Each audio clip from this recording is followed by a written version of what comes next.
Hello everyone. तो आज हम बात करेंगे हाइपरबोला की। आप जानते हो क्लास 11 में आप कॉनिक सेक्शन चैप्टर पढ़ते हो तो उसमें सबसे पहले circle, then parabola, then ellipse, then अपना हाइपरबोला वाला पार्ट आता है। आज हम हाइपरबोला को एकदम क्लियर करेंगे। वो सारे चीजें हम मैं पहले करा चुका हूं, पैराबोला, सर्कल, एलिप्स वगैरह। तो हाइपरबोला को देखे तो ये मेरा इस वाले केस में देखे तो ये वाली जो एक्सिस है वो मेरी मेजर एक्सिस है। अच्छा, एलिप्स के केस में इसको मेजर एक्सिस बोलते हैं, बस हाइपरबोला केस में इसको ट्रांसवर्स एक्सिस बोलते हैं। ये वाली ट्रांसवर्स एक्सिस है इस वाले केस में, और ये वाली मेरी जब a ग्रेटर देन b हो वो मैं बताऊंगा क्या।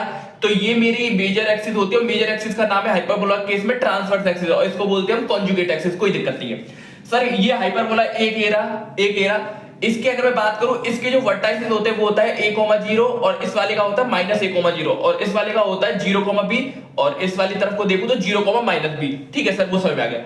सेंटर मेरा ओरिजिन है, कोई दिक्कत नहीं है सर। फोकाई की बात करें, एक ये रही AE,0 और AE,0। सर फोकाई से अगर कोई लाइन पास होती है और वो परपेंडिकुलर नहीं है तो फोकाई फोकस से पास हो रही है, उसका नाम होता है फोकल कॉर्ड। ठीक है सर, फोकल कॉर्ड है। लेकिन फोकल कॉर्ड जब परपेंडिकुलर हो जाए, फोकस से पास करे, इसी का नाम हो जाता है लेटस रेक्टम। Latus rectum. अगर सर मैं लेटस रेक्टम की कोऑर्डिनेट की बात करूं तो सर ये होगा AE,B² और AE,B माइनस का B² सर ये माइनस का B² B² तो B² प्लस B² 2B²।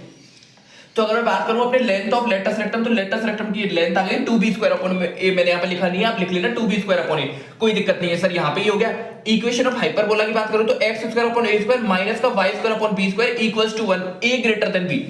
जब मेरा ये a बड़ा है b से जब तो ये होगी, बट जैसे ही मेरा b बड़ा हो जाएगा a से कुछ नहीं करना है आपको, इस तरफ से प्लस लगा देना है, इसके आगे माइनस लगा देना है, और जहां जहां a लिख रहा है वहां पे b कर देना, स्विच कर देना जब a b ग्रेटर देन हो। कोई दिक्कत नहीं सर, आगे चलते हैं। b a और e के बीच में रिलेशन होता है b² equals to a² e² -1। e मेरा इसेंट्रिसिटी है, b² equals to a² e² -1।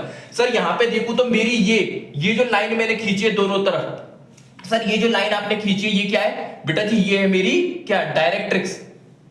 ये है मेरी डायरेक्ट्रिक्स। लेटर सेक्टर में ये थी, ये डायरेक्ट्रिक्स। डायरेक्ट्रिक्स की इक्वेशन सर एलिप्स वाली equation, x equals to a/e।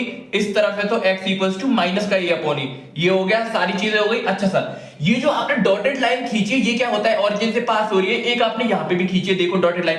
बेटा जी 11th क्लास में ये शब्द हो या ना हो आपको उससे मतलब नहीं है, इसको बोलते हैं एसिम्पटोट्स। याद रख लीजिए, इसको बोलते हैं एसिम्पटोट्स। जेईई और एडवांस में ये बहुत ज्यादा वर्ड आपको यूज करता हुआ मिलेगा। तो ये होती है एसिम्पटोट्स जो यहां से पास होती है। आई होप आपको पूरा हाइपरबोला का एकदम क्लियर हो गया। Thank you.